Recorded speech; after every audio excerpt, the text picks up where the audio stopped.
Hello and welcome to Tipsy Tolstoy, Russian literature for the inebriated. I'm Matt Gerasimovich, a PhD student in Russian Lit. This week and this month, I think I've done nothing. I have nothing for this line here because I adopted a puppy, and he has terrorized every aspect of my life, most notably my free time. Yeah, but it's provided a lot of cute photos, so... Yeah, that's what counts. Yeah, I mean, it's counted on my end, mostly. Sure. And I'm Cameron Lalana, and earlier today, actually, my friend bought me this awful hat that I love that says, women want me, fish fear me, that I usually don't wear, but I was today for whatever reason. I went up to a coffee shop near my house, and I happened to meet, completely forgetting I was wearing this hat, one of the people who, for the org I work with through the city, we are connected with other similar orgs by the Service Corps, and this guy is kind of high up in there and runs all the leadership trainings I have to attend through my job. And I had an entire conversation with him, walked away, and realized I was wearing the, women want me, fish fear me hat this whole time. So I'm sure that next leadership training is going to go perfectly and with no awkwardness at all. I think you need to own it and wear the hat at the next training. I think that's the only way forward. I think I should combo it. I sent Matt this shirt the other day that I found that says, what was it? Yeah, women don't respect me, fish don't fear me. I think I need to wear that shirt and this hat, and that'll bring it all together. It'll really complete the look, the something. Yeah, I don't know if it's a look. I think it's just like an existence. I don't know how to define that exactly, but anyway. Enough of the list that Cameron's definitely going on somewhere. This is a podcast where me and my good pal Cameron get to unwind from our week with some Russian literature and a drink or two. This week, we're going back to our favorite foot fetishist with chapters 1 through 3 of Alexander Pushkin's Eugene Onegin. If you want to say in what we're going to be reading next, or stop our impending pivot to mostly being about socialist realism, it's happening. Head on over to Patreon. It is happening. Just wait. Patreon.com/TipsyTolstoy. You think we're kidding.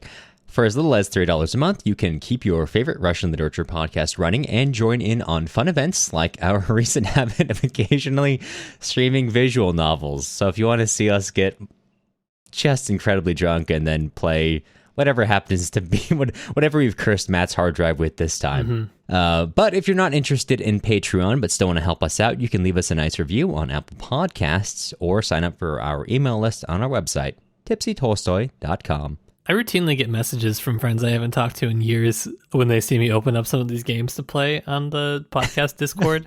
And they're like, are you well? Like, I know I haven't talked to you in 2 years, but what's going on here? And I have to tell them, no, I'm not well. That's why that's why I spend my time like this. I'm extremely not well. That's why I'm playing the KFC dating sim for my podcast. I can't believe I've played that twice, and Colonel Sanders has just flat out rejected me both times. Yeah, not good at seducing Colonel Sanders. No. When you said that was a corporate game at first, I was like, how could this be corporate? But then I saw that there was apparently no possible path to actually romancing the Colonel, and I realized this is where the corporations take us down. It would be an they're HR holding violation. us back from actually. It would be, but they're holding us back. HR is holding us back. You heard it here first. I can't say that one. That is the sentence you say before you get sent to HR. Well, anyway, speaking of getting sent to HR over feet things, I thought you said so, Matt. You may, if you've been following, I can't remember if this was a tweet you put out or it's something you've texted me, but it was just every time Pushkin, and this was definitely a tweet, every time in Eugene Onegin, Pushkin mentions, the narrator wink mentions feet. Yeah, wink, wink. I thought that was like a little fun, haha cheese day, little fun joke. But then I read it and I didn't realize that there's actually like times when like at five stanzas in a row, it's about feet. So that was less of a joke than I thought it was. No, it wasn't really a joke actually at all. And it was both a message and a tweet because that's what inspires my tweets. You are my Twitter muse. If the material works on me, that means it's good enough for Twitter. No, I have to send you the really raunchy stuff, and then I have to send you things that I think can be posted on Twitter. I just have to see how it feels after I send it, I respect that. I respect that method. I like that. Do you want to do some summary, and then we can fill in the blanks as we go? Yeah, let's talk about some summary. So I'm not going to lie to you. I was before we started reading, I was a little bit panicked a little bit. I didn't know how we were possibly going to summarize a poem in, as Pushkin puts it, a novel in verse, but essentially a poem. But I think we can do it. I've got a lot of notes, taken a lot of quotes. Probably will not be reading them all. Yeah, I mean, pretty notably, almost nothing happens. Yeah, but there are a lot of really good lines. That's true. the problem. Well, there are, yeah, but in terms of plot action, not a ton for as long as it is. Yeah, that's true. Well, I'm gonna keep you here for a usual camera length of a summary, or hopefully shorter, because as I was reading the first 3 chapters over the course of like 4 hours, I think, it was mostly because I just read an entire verse or an entire stanza and laughed enough that I decided I had to write the entire thing in my notes. So we start off with, as you might imagine, by a novel named after Eugene Onegin, with not Eugene. We start off with the narrator talking about things that have inspired him or his uncle, things in general, which kind of slowly lead us to talking about this young rake and his meditations. And as you might imagine, this young rake is referring to Eugene Onegin, which the poem goes over his early life, what it was like to be him when he was young, his father taking on many debts, Eugene being someone who was quite bright and yet quite wild in many ways, and as he got older, he became kind of the flower of any event he went to or of any school he was at, because he was everything he needed to be. He was a gifted conversationalist. He had little interest in history, or really maybe hard-nosed learning per se, but he had a huge appetite for anecdotes and things that just do well in crowds. And although he kind of he lacked a passion for the Greeks, it should be noted, and at this time, this is like the basis for a good, educated kind of, I don't know how to say it, elite class is their understanding of the elite of the ancients. But really, Onegin really does not care for that much. He prefers, it's noted by the narrator, Adam Smith to the old readings that everyone else goes through. Although how much everyone else is reading is a little bit questionable, as the narrator notes in one of many, many funny asides, when the narrator writes, "We all meandered through our schooling, haphazard, so to God be thanks, it's easy, without too much fooling, to pass for cultured in our ranks." Everyone else is dumb except me. Me and Onegin. Actually, that's kind of like everyone, including me, is dumb, but thankfully none of us acknowledge it. Yeah, exactly. So the narrator notes, he learned easily to dissemble, to hide hopes, to make show of jealousy, to seem like everything he needs to be. He's basically what the situation calls for. And we can kind of follow this early formulation, but it's noted that although people like him a lot, actually, and he's in, I don't think it's mentioned, is it he in Petersburg? He's in high society. And he is just the life of the party. He is like invited to 3 social functions a night, and he goes to them all, even after a full day of walking around the streets of Petersburg, doing nothing in particular. As we're going through, it should be noted that the narrator is kind of wandering in and out of Eugene's story. At some points, we're talking about Onegin's kind of relationship to the social scene, and then we'll leave for a couple stanzas to talk about, for example, the narrator's own relationship to that social scene, or how he feels about it, or warning parents to keep their daughters away from it, before thinking about his own time in theater and how much fun that was, and declaring, "My goddesses, where are you banished?" now that he no longer has that much passion for theater, and feeling that what is there has changed. But even though Onegin, who at this point, it's like the narrator's kind of, again, we're kind of following the day of Onegin, but we're also dipping in and out of the narrator's thoughts, and sometimes we'll dip into the narrator's thoughts and come back, and it's like, half a day has passed.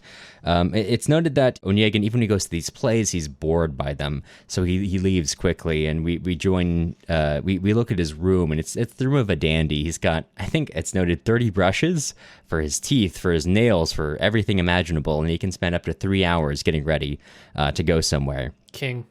Yeah, absolute king shit. I gotta wonder, how much wandering can you really do if you gotta attend 3 social functions a night, wander the streets of Petersburg for hours, and also spend 3 hours a day getting ready to... Listen, it's a hard life.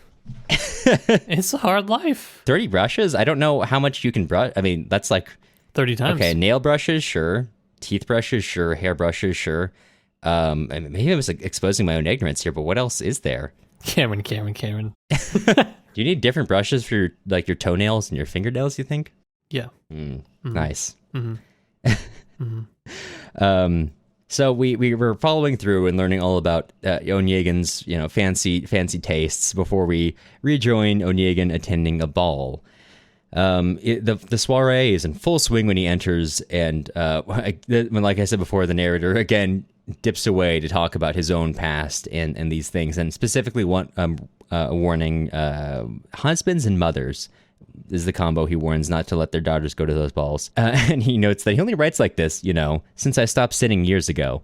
And then after that, as he's reflecting on the balls, he says, I love their feet, though I confess that all of Russia can't contribute 3 pairs of handsome ones, which then descends into 6 stanzas of the foot of his one true love, which is now lost to him. I don't know if this is I should have checked. You just jogged my memory about this poem that Vyazemsky wrote. This is one of Pushkin's good friends and influences, and cited in the book, and et cetera, et cetera. And he wrote this poem called Russian God, which was never published, and it was I think I sent it to you, Cameron. Yes. It was a satirical take on you did on Russian society, talking about the god of saggy asses and breasts, and he has a comment there about how Russian women have big feet, and he's just not interested in that. And so it's like a common dig, but I want to talk about the feet digression after we do the summary. Yeah, but we'll come back to that. I just thought, hey, it's a long digression. If you want to check out that poem, you should. It's pretty funny. Yes. So you're welcome. Thank you for bringing it up. Those series of stanza ends on this line, which is impossibly funny to me. The happiness of youth is dead, just like on turf, your fleeting tread.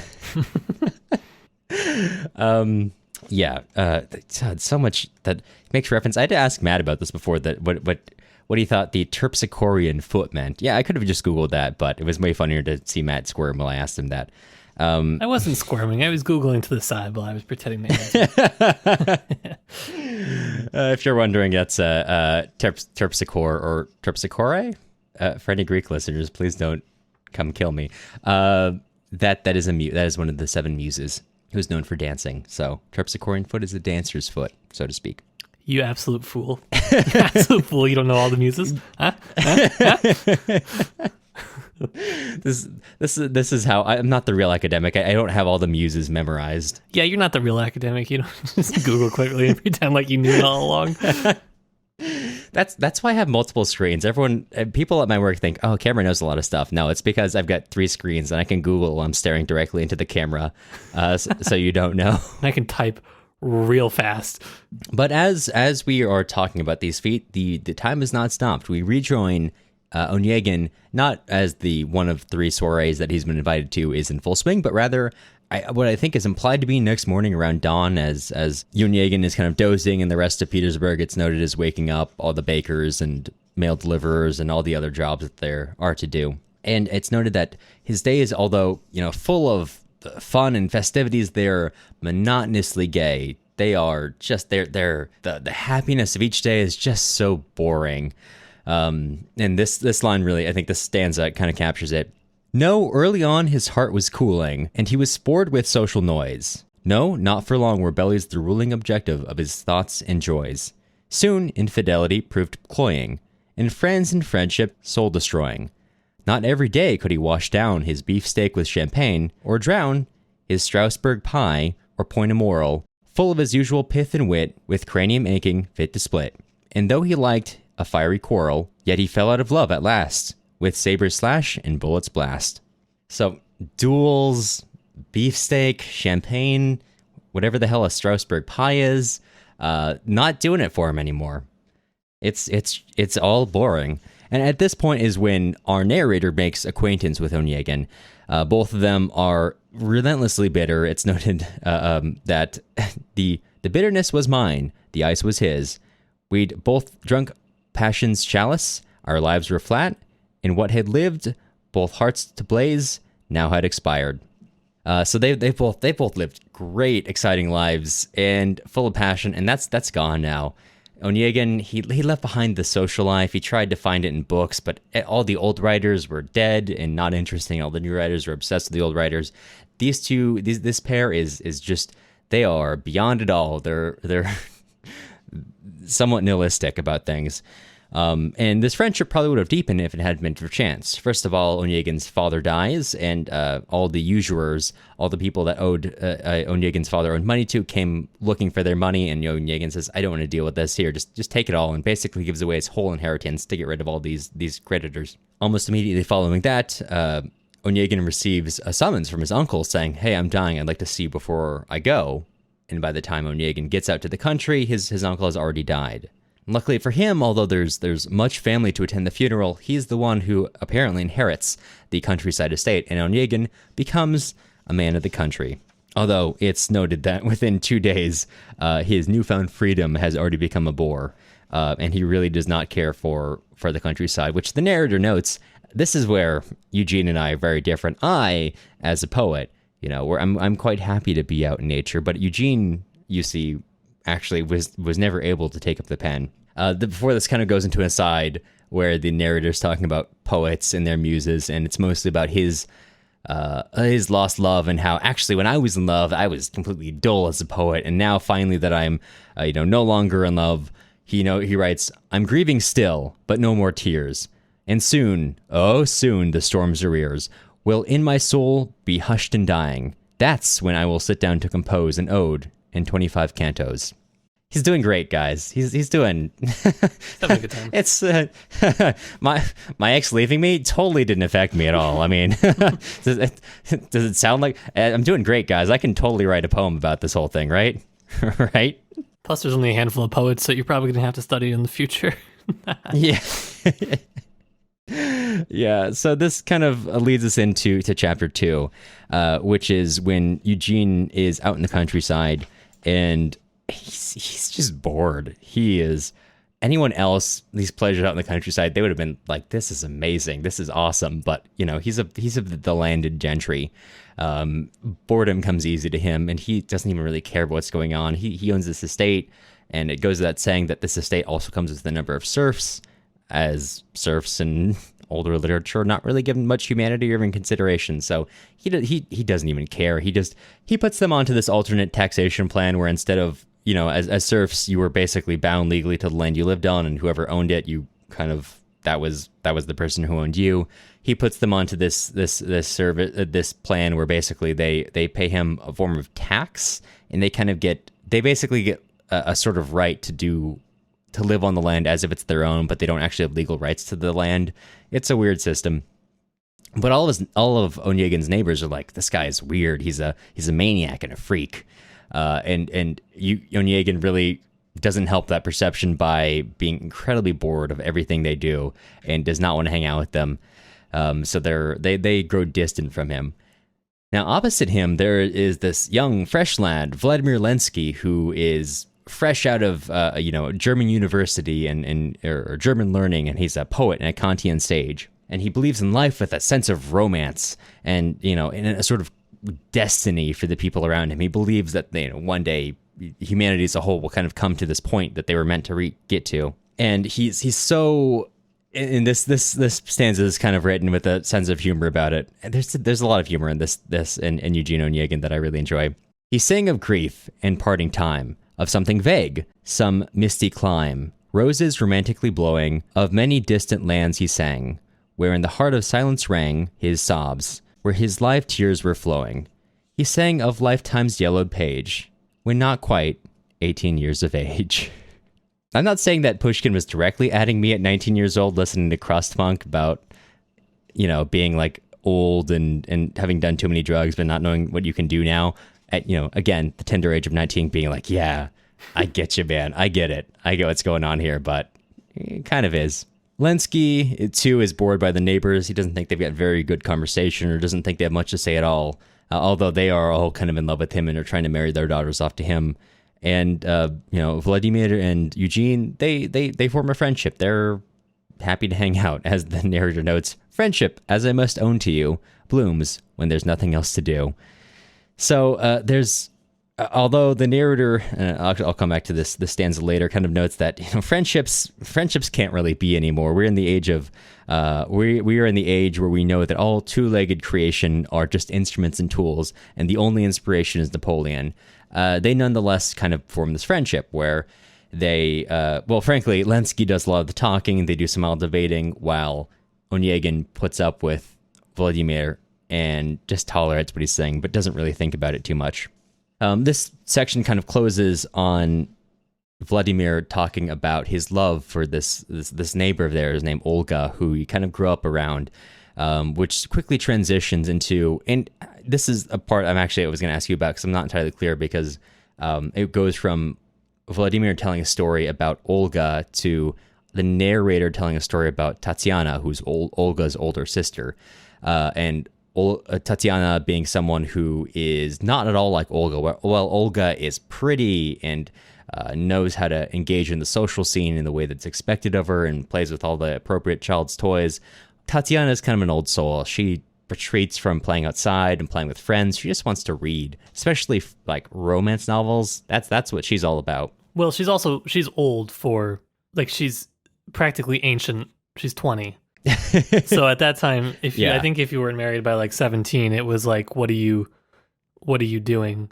But Tatiana was also the first reading generation of Russian women, so that's an important feature of her character. Right, yeah. She's a huge reader, which actually kind of mirrors her mother. The text notes, her mother was a reader in her own right, was not really happy with being forced into the marriage she was, but eventually kind of settled with it and just lived her life and became the matriarch that she was expected to be. But Tatiana, she has that trend or that tendency towards reading, and she's not quite in her mother's era. She was not forced to marry off like her mother was, which carries us into chapter 3 and learning a little bit more about Tatiana, because as Vladimir is telling Eugene all about this girl Olga, who he's like he's so in love with, Eugene's like, hey, I mean, you're going to go over there later today anyway. Why don't you take me along? So they go and they have this nice time. But because everyone has like so got their sonars on for when Eugene does anything, a rumor starts where everyone says, did you hear Tatiana's finally got a husband from Eugene? Those two weirdos. Eugene for being kind of a dick and Tatiana for being unmarried at 20, that ancient age. And Tatiana, upon hearing this, at first is quite mortified and doesn't know how to react. But slowly it notes is like so in the grips of just sadness and depression that it kind of comes around to like, yeah, actually maybe it wouldn't be so bad. And it's not real clear whether she actually had ever talked to Eugene at this point, but perhaps predisposed by an active imagination and kind of a sense of creativity, she begins to fall in love with this idea of Eugene Onegin. And we follow more about that. It gets very abstract for this chapter as she's trying to think about it and explaining it to her nurse, but her nurse is like, really doesn't understand. She comes from a generation, her nurse does, where she was just at the age of 13 was married off to some random dude and like literally sent to his family, and and then she was like, yep, that's my husband. That's how it happens. I have no idea what love is. My generation, and back in my day, we didn't think about things like love. We just got married at 13 and we were okay with that. So she's doesn't really give Tatiana much solace in that regard. So Tatiana writes a letter confessing her love to Eugene and has her nurse's nephew go deliver it to Onegin, and she waits a whole day for his response. And Vladimir Lenski, he arrives to hang out with Olga and do his usual thing, but nothing from Eugene. And Tatiana anxiously awaits until late at night a carriage draws near, and she goes to the garden to see him, and he steps out, eyes ablaze, and she steps forward kind of expecting this moment that she's been imagining all day, but it's noted that, let me get the exact words, but although his eyes were a glitter, still as a shadow grim and bitter, seared as by fire, she stopped. And then the narrator says, I'm too tired to finish the rest of this. We'll come back to this another time. Thank you, narrator. Which is where we leave off with. Thank you, narrator. Thank you for your hard work. I honestly love any era where you can just stop a chapter being like, I'm tired. Come back later. Because this was published over the course of like 8 years, I think, right? So just a little cliffhanger for you. Theoretically, someone read that whole thing, was like, oh my god, what does Isaac Glitter mean? And then it ended on, I'm tired, and then you had to wait like a year to read the next part. Oh, serialized literature. Incredible. You love to see it. So that is chapters 1 through 3. There's a couple things I left out, but we might touch on some of them. We might not. There are a lot of asides in the narrator. I know we always encourage you to read if you have not already as you're going to this episode, but really, I mean, it's not a long. If you're not doing what I am and like writing down every passage that's funny to you, it's not a long read, and it's interesting and it's pretty funny. You can purchase it or you can find it online for free. And if you're getting a good copy, it should be pretty funny. And also, we have affiliate links on our website. Yes, that too. It helps us so very much. It keeps the lights on. Every day I see them flickering, and I think, well, if only somebody bought through our affiliate link, maybe I could have a constant stream of light.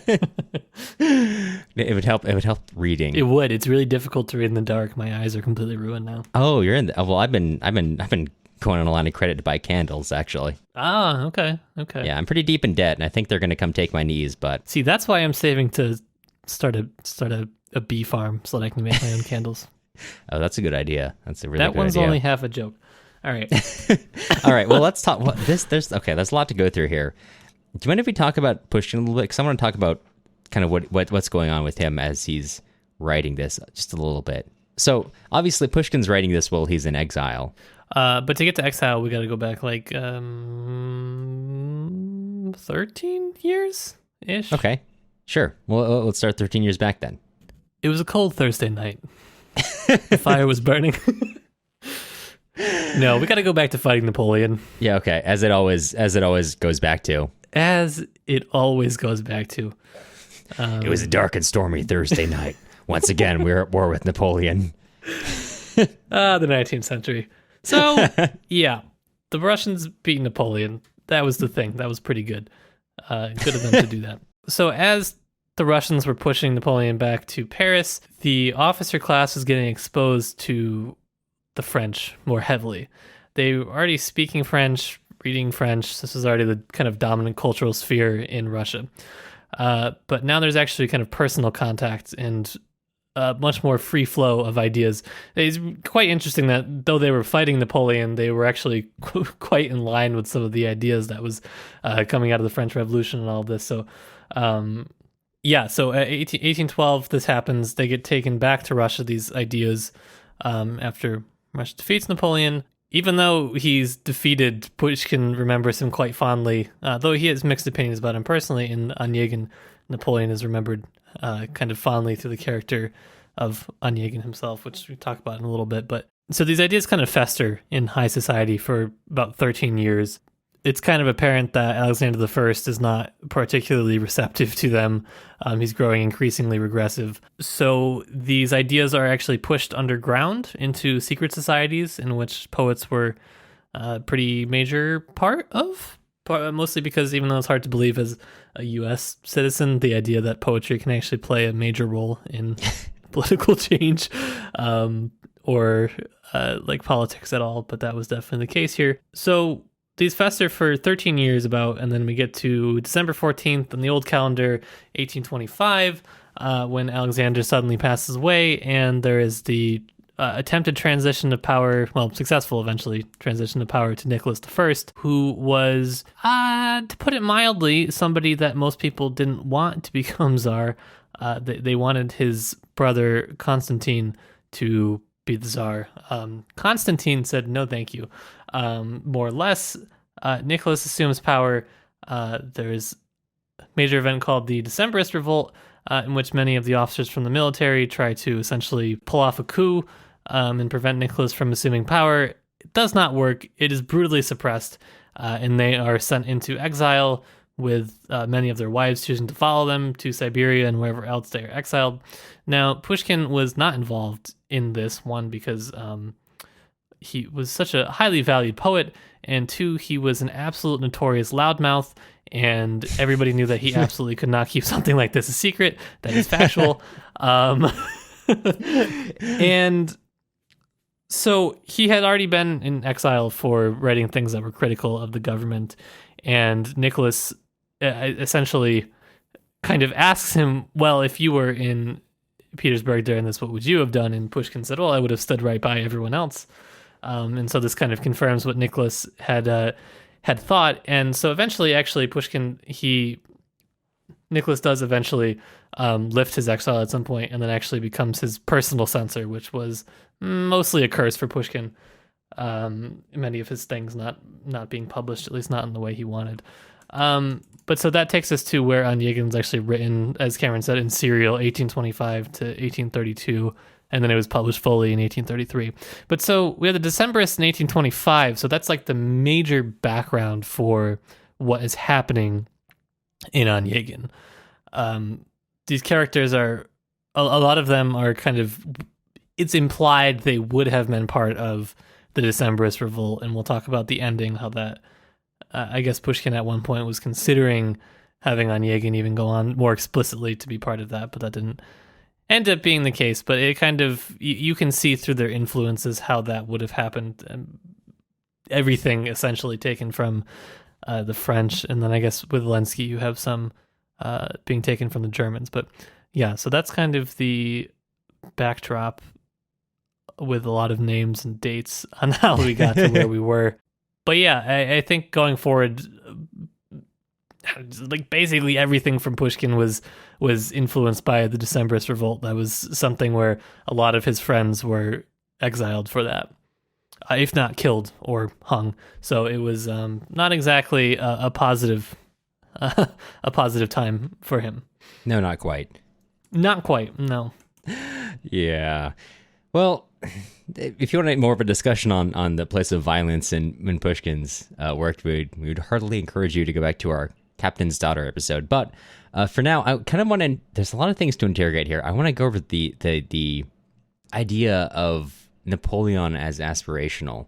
Do you want to talk about that a little bit? Because I think that's an interesting aside when Vladimir and Eugene kind of form that friendship, and the narrator steps back to say, we of course know that this sort of friendship it really can't be. All men are zeros. The units are ourselves alone. Napoleon's our sole inspiration.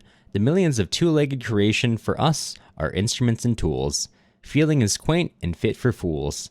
More tolerant in his conception than most. Yevgeny, though he knew and scorned his fellows through and through, yet, as each rule has its exception, people there were he glorified. Feelings he valued from outside. So there's like this, obviously Evgeny has this exception for Lenski, but it's interesting that we go from a relatively grounded just account of Lenski and Onegin having a friendship to, by the way, the new era of Napoleon. It teaches us that, man is nothing. Man is merely a tool to be used in pursuit of martial conquest, for example. Yeah, it's kind of, I think the general feeling of a lot of the aristocrats at this time. So it's important to note that the narrator comments how Lenski, coming from his German university, he's influenced by Goethe and Schiller. These are his two kind of authors. And then Onegin, he comes from Byron and Napoleon even. He has, I think, a bust of Napoleon in his study. And then Tatiana, we'll talk a little bit more about her later, but the books that she's reading, or the authors that she's reading, are mentioned specifically, and we can talk about them in relation to her letter, which are really important. But so it's interesting because all three of these characters kind of model their own behavior based on what they were reading, and that's pretty significant. I guess Onegin wasn't reading Napoleon, but just the idea of Napoleon, of somebody, just this individual kind of against the world, even though he was at war with Onegin's country, it was still kind of like this aspirational idea. The fact that he literally just dies on a rock alone at sea is just this romantic ideal to be aspired to in a society where everything is so highly regulated as an aristocrat. I mean, not only... I know we were joking about how does he have time to do all of this stuff, and most of the stuff is kind of, whatever, but there was definitely the social obligation for aristocrats to be doing things in society, like to be going to these balls. It wasn't just, oh, hey, let me go pop by my friend's house. It was like, no, this was a pretty rigid social obligation that you had. And Onegin kind of starts to, I'm not going to do that. I'm not going to fulfill my social obligation. And that was weird for this. This was kind of a new feeling, I guess, in society. And other people were writing about this too. It wasn't just Pushkin. I think he's definitely in conversation with Vyazemsky again, who wrote a poem called Goodbye or Farewell to the Robe. And it's all about, essentially, I'm going to stay home at my house and not go do anything. Don't make me put on official clothing. I'm going to sit in my robe. And I'm into that, first of all. But second of all, it forms the basis of what Onegin is kind of getting at. It's almost like an individual sort of resistance against his society. And this feeling that he doesn't quite fit into it, which forms the basis for the superfluous man archetype that is kind of continued throughout the rest of... I mean, you could say it's continued forever, but primarily through the 19th century, mid and late 19th century. But so yeah, Onegin he's very... I don't know, he has a lot of idleness associated with his personality.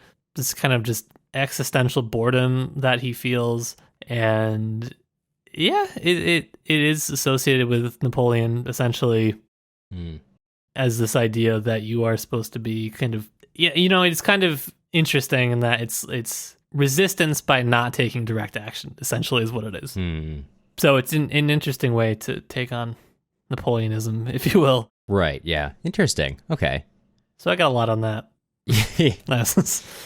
Yeah, clearly. Well, in addition to that, Byron is often invoked. And we talk a little bit more about Byron? Because that's something that is... I have not been able to escape in researching for this podcast.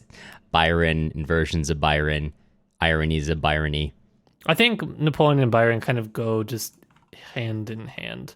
Well, because Byron did die in the... How he died was he died fighting the Ottoman Empire on behalf of the Greeks.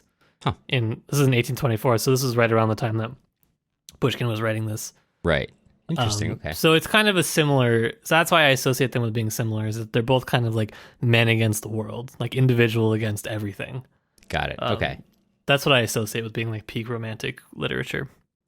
Of course, they had to call him Lord Byron because his name is George Gordon Byron. That's a stupid name. That is a stupid name. Lord Byron is Lord Byron's a cool name. George Byron is a stupid name. Yeah, you should see what he looks like, though. He looks like a freaking little weasel. Hold on, let me see. Oh my god, he does. Anyway, back to our podcast. Yeah. Yeah, so we've had a lot to say about like the high ideas of Napoleon. Now I'm gonna bring it down low, like real low, like near earth level low, back to the feet. Let's do it. So there's a 6-section stanza, maybe more. I'm just guessing that it's 6 stanzas. It might be more about the narrator talking about feet. Obviously, it's not the only time.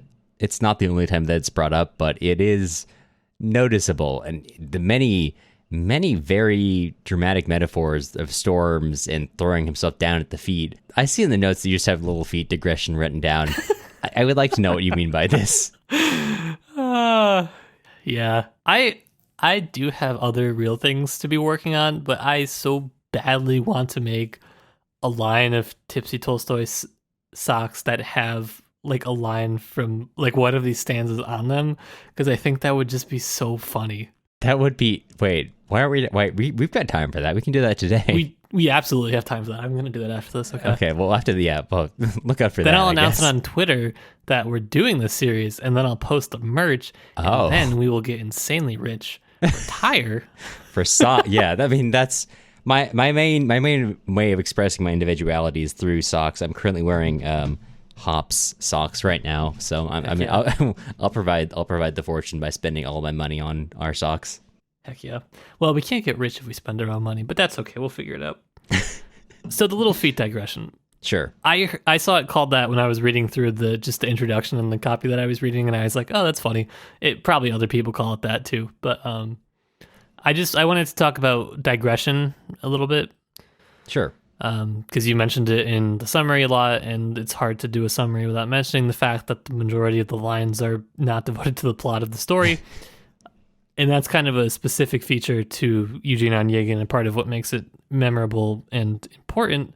Belinsky, one of the major 19th century literary critics, he described Eugene Onegin as the encyclopedia of Russian life, and I think that he did that because of the digression, more or less. Right. It forms the basis of what Eugene Onegin is, which is not a story about the characters, but it is kind of like the narrator just kind of telling you some things that he sees. And if it goes along with the story, then good.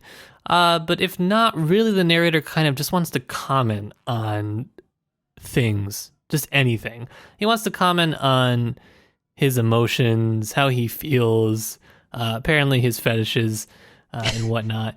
And so the little feet digression, that's one of many that takes place through Eugene Onegin that essentially allows the narrator, who I think is kind of just this sort of fictionalized persona of Pushkin, to kind of step in and comment on things, or to just expand on other areas of society where it just wouldn't fit for this kind of romantic inspired narrative that is being spun kind of almost in the background, actually, to the digression. It's a really major aspect of this that can't be overlooked. So yeah, the feet one is just the most noticeable one because it's the most jarring, but right. You know, Far from the only one. Yeah, it is far from the only one. So you have the narrator kind of digressing a lot.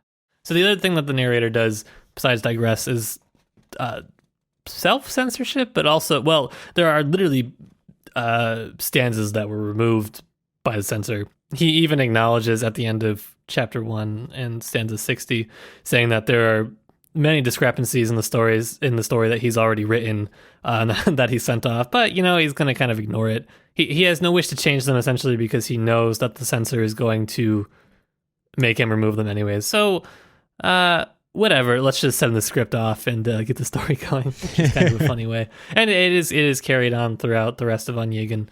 Essentially, there's plenty of stanzas that are they trail off. There are a few that are, you know, lines are missing in the middle of them. There's whole stanzas that were removed, like I said. So it kind of draws your attention to that. And I'm pretty sure, if I'm not mistaken, at least in my copy, some of them were restored. That is that really kind of struck me about this. And this aside is not going to be very academic in nature.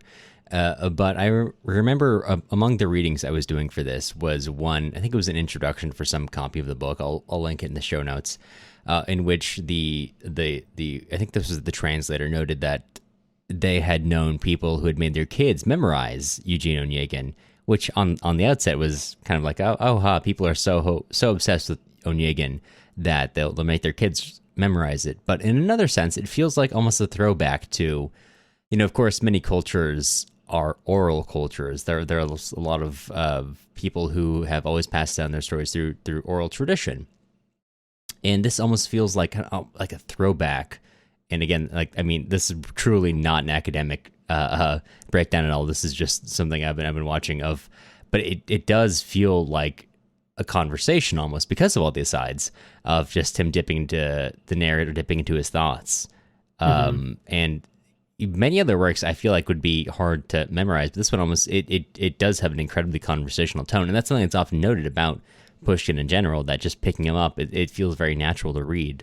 And, you know, of course, we're reading translations, so it's by nature going to lose a little bit of what it was, but all the same, it does have that kind of, it feels like almost a bridge between the oral tradition, in the sense that the character really has these almost verbal tics of meandering off into different topics, of cutting himself off.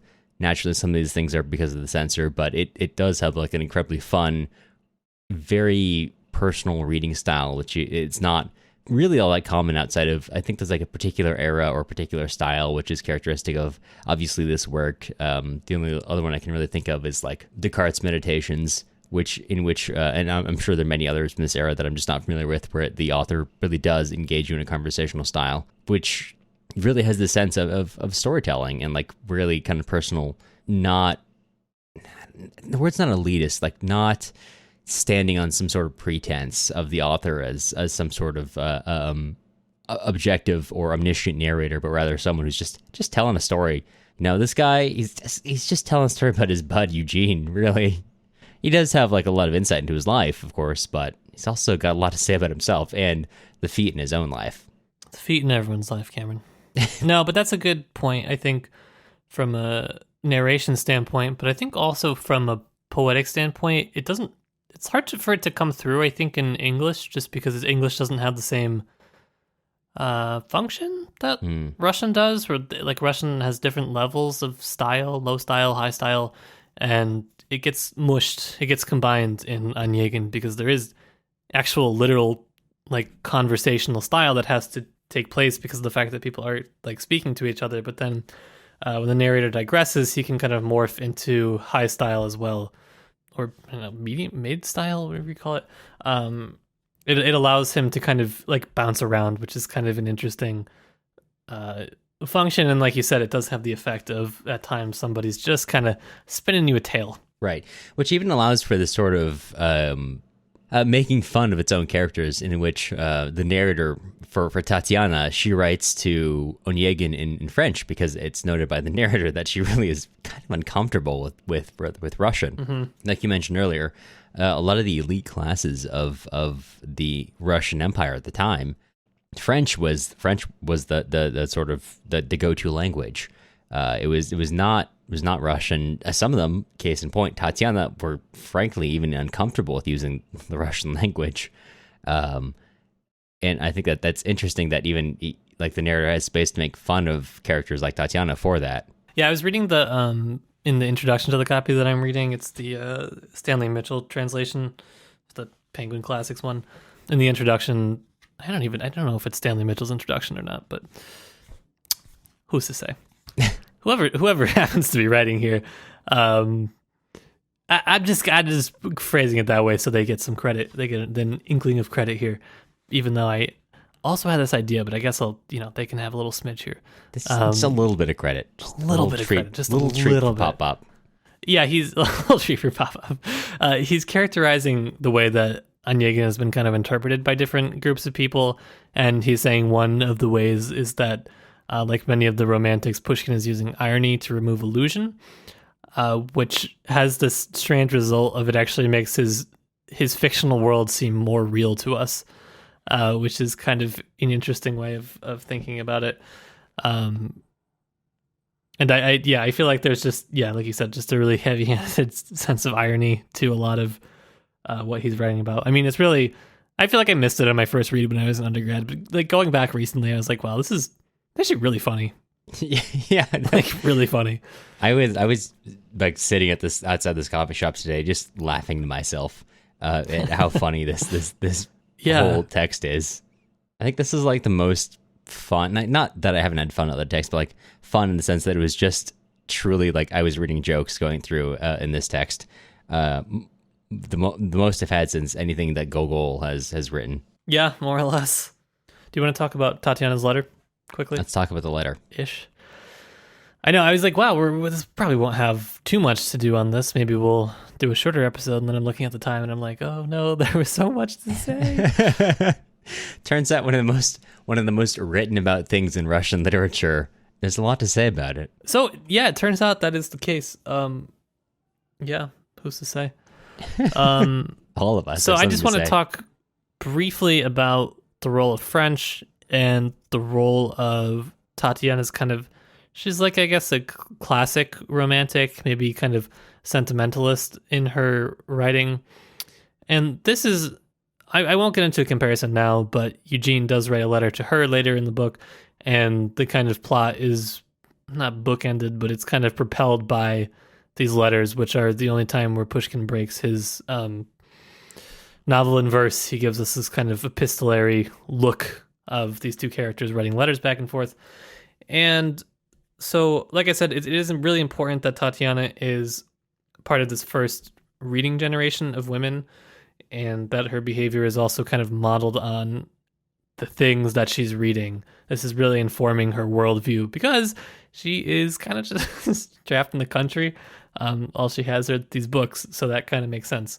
And so the narrator notes that she is reading Rousseau and Richardson, and there's already a clear connection to these authors based on the way that Eugene Onegin is named, which is for an individual person without any sort of subtitle, which was extremely uncommon. I don't know if it was the first book to ever do that. I think it was, or at least in the Russian tradition.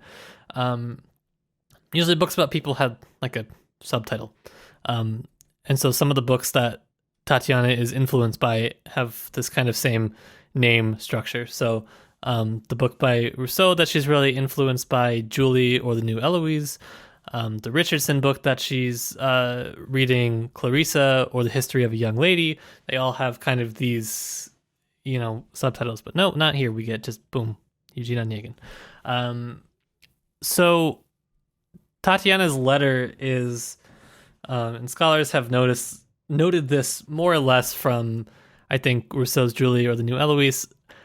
Her letter is actually filled with these sort of cliches or lines that are, if not directly inspired, lifted directly from the book.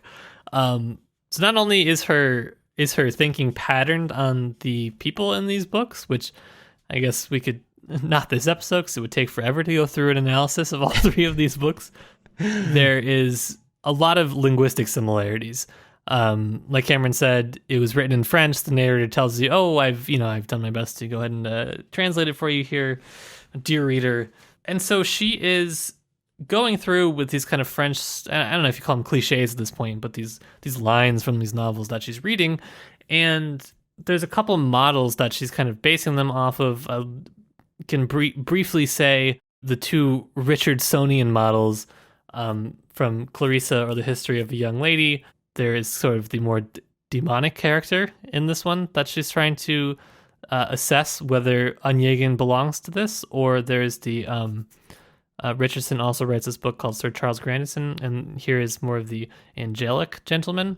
And so she has these two sort of ideas in her mind about who Onegin could be, because life obviously is going to unfold like a romantic novel, or so she insists. And so I think this is partially where you get this sort of fatalist element in her letter, where she's saying, "My fate is sealed. I put my trust in you, whose honor is my pledge forever. It has been foreordained in heaven. I was marked out for you from birth. My life has been a precondition. I know you're sent by God's provision, and you're my guardian till the grave." There's all of this fatalist language. And so we'll see in the next part when we look at her dream that talks about Onegin a little bit more, how she tries to understand him in relation to the romantic text that she's reading. But this is like a really major part of Onegin. I know that was just a rant, but it's important. It's a very informative rant. Thank you. I know we mentioned this during I mentioned this during The Captain's Daughter, but this generation where either you are older and you're like, love isn't real, or you're younger and like, the first time I felt any stirring in my loins, that's the person I am in love with forever. What a terrifying time to be alive. Yeah. Well, I think that there wasn't, maybe I'm wrong, I don't know if there was this conception of love until the Romantics. Yeah. So unless you grew up reading them, like that was a new thing. Yeah. That's why it seems so ridiculous to us reading now. Well, because we've had like 200 years to kind of like cope with this and be like, all right, maybe like a middle ground. A middle ground between love isn't real and the first person I had a crush on when I was 13 is meant to be with me forever. Or like I need to die in a rock alone in order for my life to feel validated. Like, like real all or nothing mentality. Real, yeah. But I don't think we're doing a reading group for Onegin. Maybe we should, but if anyone wants to talk about it, you gotta jump into our Discord. It's happening there, and you're missing out on it. Yeah, come and talk to us about Onegin, or just start a video call. We might. We just kind of do it. We just jump in there. Usually we jump in there and start like something about visual novels, like we said, but we could be persuaded to do something actually related to the podcast too. You can always ask questions about Eugene Onegin. Yeah.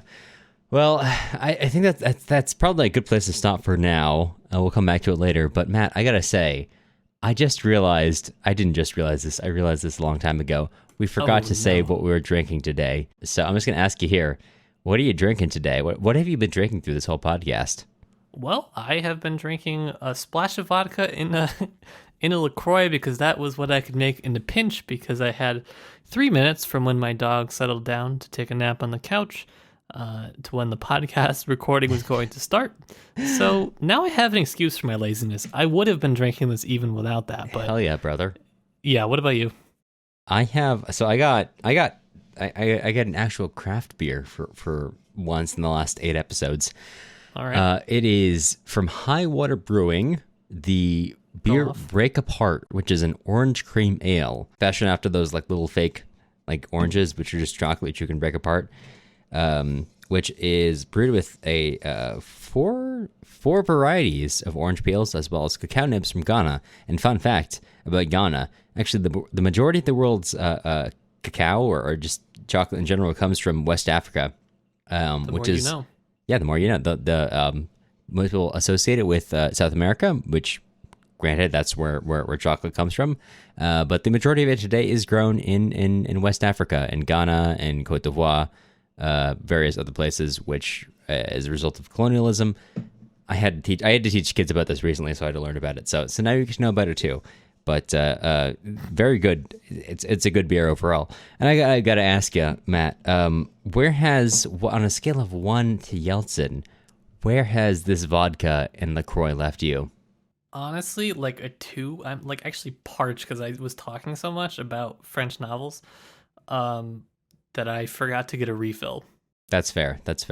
So, and I'm also posting about the feet merch on our Instagram now. So. Right. We will. I mean, we got to design that. We got to have a somewhat sober to drunk ratio to design the feet merch. Yeah. We'll get there. Yeah, we will. I don't know if it needs to be said, but I've had roughly 4 pints of this beer now, so I'm like an 8 out of 10. So that's phenomenal. I'm happy for you. Thank you. I'm loving it. I've not drunk a lot in this last week, so it's great to be. It's great to be here. Great to be here. Great to be intoxicated again with you all. Matt, I gotta ask you. What are we doing next week?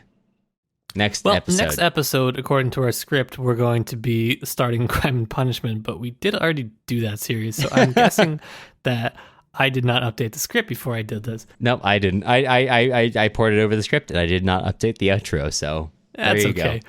I just thought it'd be funny.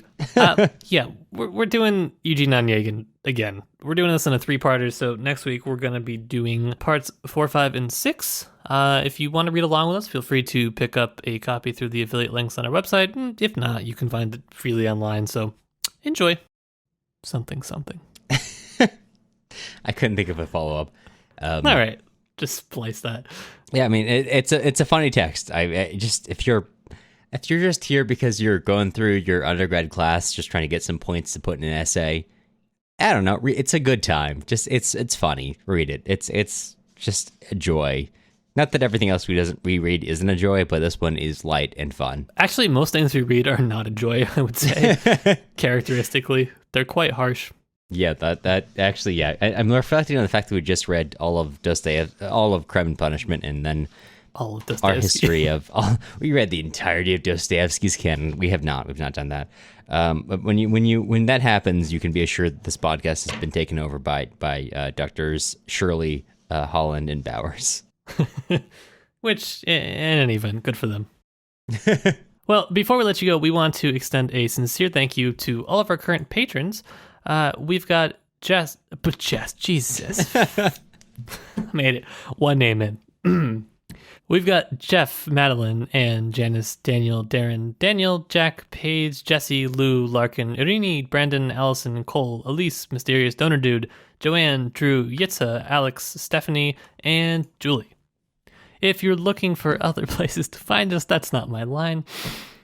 Podcasting isn't free and grad school doesn't pay very well, so if you're interested in joining with our current patrons to keep the show running, take a look at our Patreon at patreon.com/tipsytolstoy. We would so very much appreciate if you would do that. The music used in this episode was Soviet March by Toasted Tomatoes. And, you know, if you're still here, enjoy our outros, because I'm going to leave all of our very drunk mess-ups in. You can find more of their stuff on toastedtomatoes.bandcamp.com and also on YouTube under the same username. It is all good. Yeah, that's the important part. If you're... If you're looking for other places to find us, you can also follow us on Instagram at Tipsy Tolstoy Podcast. Are you rewinding yourself like a VHS tape? What is that noise? This is the noise you make. This is my take on it. I'm trying to, take it, revamp it. Sure, make it yours. Yeah, exactly. And I've just gone into sleep mode. Hold on. If you're looking for other places to find us, you can also follow us on Instagram at Tipsy Tolstoy Podcast, as well as on Twitter at the same @. Or you can join our email list on our website, tipsytolstoy.com. Like that? And if you'd like to join our ASMR group, just subscribe to our Patreon and just let us know, and we'll record our very own bank robbery podcast while also reading Dostoevsky literature. I know the bank robbery ASMR has already been done, but we can do that with Russian literature is our thing. We get the mic, so just let us know. I'm cutting Cameron off. Bye everyone, you'll hear from us again soon.